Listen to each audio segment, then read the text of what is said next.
Ok, fait que voici la deuxième partie de la technique de truite grise. Fait que je t'ai rendu, quand on travaille en gang puis qu'on imite un banc de poisson, on peut faire ça avec des chapelets. Tout le monde a leur chapelet puis on fait un gros banc de poisson. Fait que la façon, en début de saison, moi je prends des petits chapelets.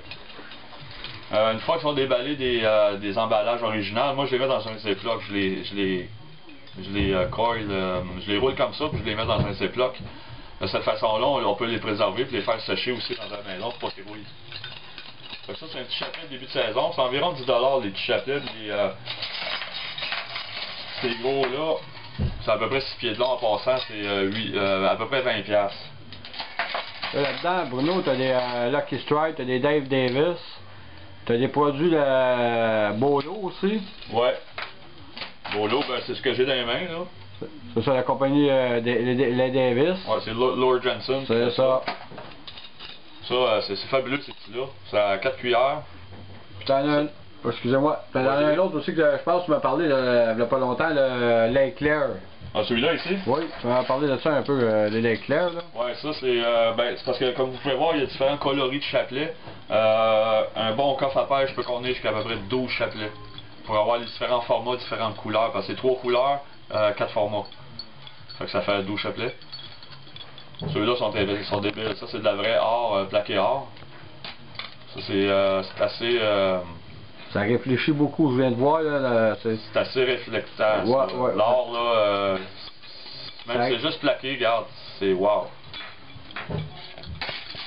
C'est ça, gênez-vous pas les chapelets. Je peux pas dire qu'il y en a un meilleur que l'autre. Ça dépend de la journée. Moi j'aime bien, comme je vous dis, les petits en début de saison. Assurez-vous qu'il y a toujours un stabilisateur en avant. Sinon ça se vend à part, ces petits stabilisateurs-là. Je vais vous montrer comment faire vos propres chapelets si vous êtes mal pris, vous avez tout perdu dans le lac, parce que ça arrive souvent ça, on se pogne dans le fond. Fait que suivant le chapelet qu'on attache à la ligne principale, on va mettre un bas de ligne de fluocarbone, 12 livres, d'environ 6, 7, 8 pieds, avec une cuillère en arrière, ou une mouche, carrément. Fait que ça fait comme un poisson qui est un peu en retard du banc, fait que lui il a l'air comme blessé ou il a de la misère à suivre, il va se faire ramasser tout de suite. La loi de la nature, ça pardonne pas. En été, quand on arrive à fin de saison, là je vais prendre les gros chapelets. Ça c'est 6 pieds de long. Je l'ouvrirai pas au complet parce que ça vaut pas la peine là. Mais imaginez ça, c'est lourd là. Ça prend pas une ultralight, ça prend une bonne canne assez raide pour pouvoir pogner le poids de ça plus la truite. Quand ça tourne, ça te fait des méchants flashs. Très très bon ces chapelets. Ça doit faire aussi beaucoup de vibrations. Ça doit être terrible. J'aimerais ça un moment donné mettre une caméra dans l'eau, Charles, puis qu'on voit les vibrations ou entendre le son que ça fait. Ça doit déranger, ça, pas à peu près. Fait que ça, avec une bonne ligne plombée, 4 sections. Moi, la manière que je fonctionne, c'est que je prends du Dacron. Ouais, du Dacron, du Micronite. 20 livres test. Regardez comment c'est petit. Je vais essayer de trouver du... ça ici, c'est du 30 livres test. C'est ça. Ouais. 30 livres test. Regardez ça. Ça, c'est du Dacron 20 livres test. Regardez la différence. On dirait un cheveu. Fait que dans mon backing de moucheuse, je vais mettre 100 verges de backing, qui est 300 pieds. C'est en masse. Je vais mettre 4 couleurs de fil plombé. Puis là-dessus, je vais mettre un leader, la longueur de la canne, qui est à peu près 9 pieds, 12. Des fois, je peux aller jusqu'à 15 pieds quand je vais pêcher en surface avec des streamers. Puis que la truite est farouche, là, je veux que ça soit loin et qu'elle ne voit rien. Très important le fluocarbone. Après ça, si on n'a pas ces équipements-là, on peut aussi prendre un Deep Sea Diver. Regardez. Ça, c'est Lord Jensen qui fait ça. C'est très simple. Tu attaches ta ligne principale ici. Tu attaches ton chapelet, ta mouche, whatever, en arrière. Il y a un déclencheur qui va enlever la friction, puis tu vas pouvoir ramener ton poisson à la surface. L'autre affaire, c'est ici en arrière.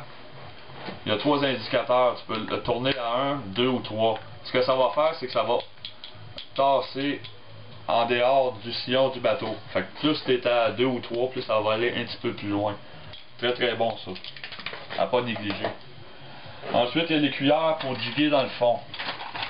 Il y a bien sûr, je vais juste vous montrer avant de passer à l'autre étape, les fameuses Toronto Wobbler. Il y a 3 grandeurs qu'on utilise, c'est les 2,5, 3,5, excusez-moi, 3, 3,5 et 4.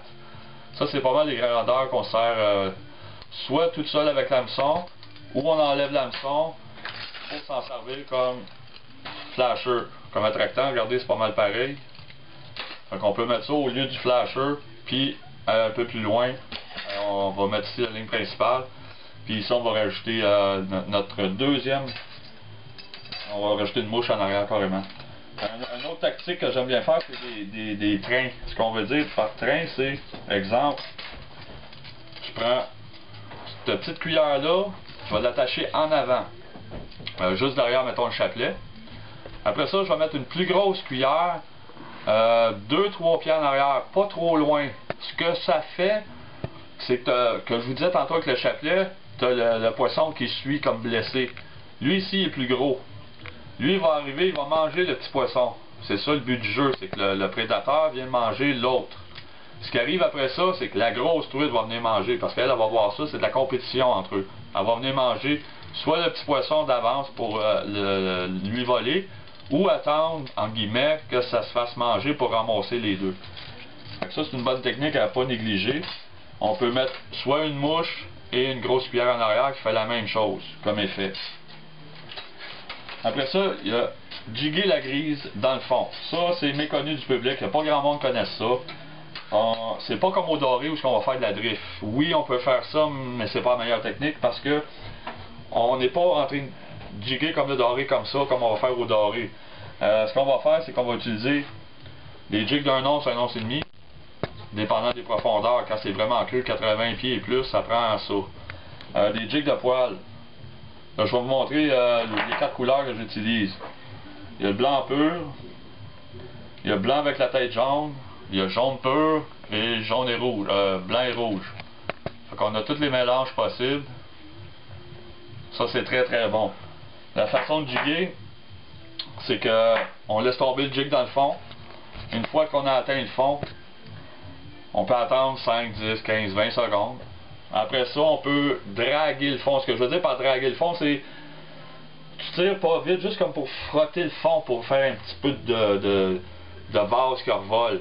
Tu fais ça sur 6-8 pieds, puis là tu décolles à 45, tu te mets à riler. Fait que ça va éviter un poisson que tu es en train de manger. Oups, il s'est fait voir, puis il décolle, il veut sauver ses fesses. Ça va te faire ramasser ça en chemin.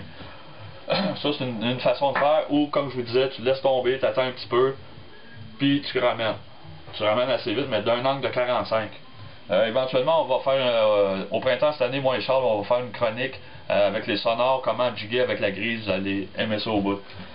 Si vous n'avez pas de jig de poil, on peut prendre des tubes blancs de 4 pouces avec du sel. C'est très standard, très très bon aussi. Le poids, c'est 3,8, une demi, pas bien plus que ça. Les leurres que tu utilises, Bruno, là, quand c'est négatif, les sortes de jigs que tu prends-tu des jigs odorifiants avec des odeurs? Des leurres avec des odeurs concentrées. Quel type de leurre que tu utilises quand c'est négatif sur les leurres de caoutchouc? Je vais prendre un vrai parlant que je vais enfiler sur une tête de jig, carrément.